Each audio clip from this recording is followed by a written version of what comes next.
And you'd be surprised at the kind of results that have been achieved using these tools. Like, I think in some of the schools that we measured so far already, Steph can give you the details, but Steph, why don't you give the details? Hi, I'm Steph Orlino. I'm at Smart Communications and I manage the education programs. So for the school in a bag, I have. I'm ready now. So we've been able to deploy the school in a bag to 38 communities, 38 bags in 65 learning communities already. And all of the communities have reported that initially, of course, attendance increased because the children are very excited to go to school.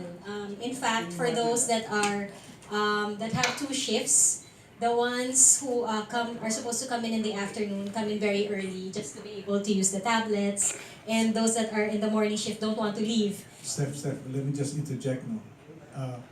Kids wanting to go to school in these communities is no joke, because they often have to travel long distances, cross bodies of water, or go up, mountain trails to reach school. They often trek 30 minutes, 1 hour just to get to school.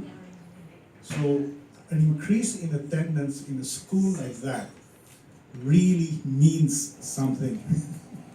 The kids really want to go to school. Exactly, yeah. So there's really increase in attendance in some schools even. The teachers reported that even if there was a typhoon, the students would be coming to school because they're excited to be using the equipment and also to be learning using multimedia resources. And then, of course, it increased enrollment. Like for our alternative learning system communities, these are the non-formal.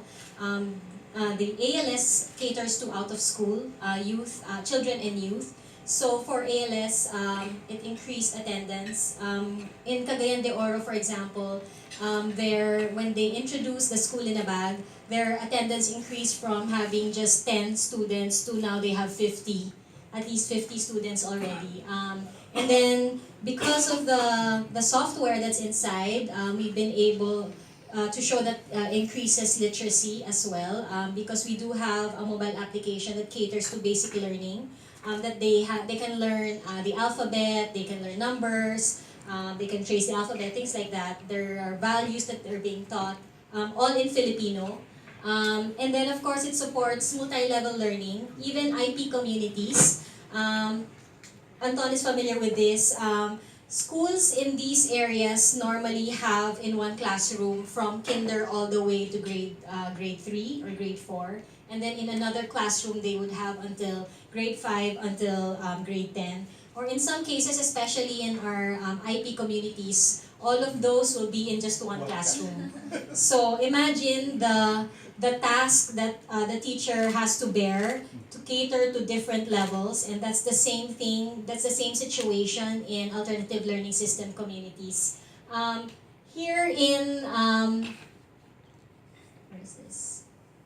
We have a community that, here, it's a Blaan tribe, and there's also a community in Sarangani where children have to cross 13 river systems just to get to the school. And then when it's high tide, it reaches up to here. So again, they have to cross, yun nga, it's very dangerous for them also.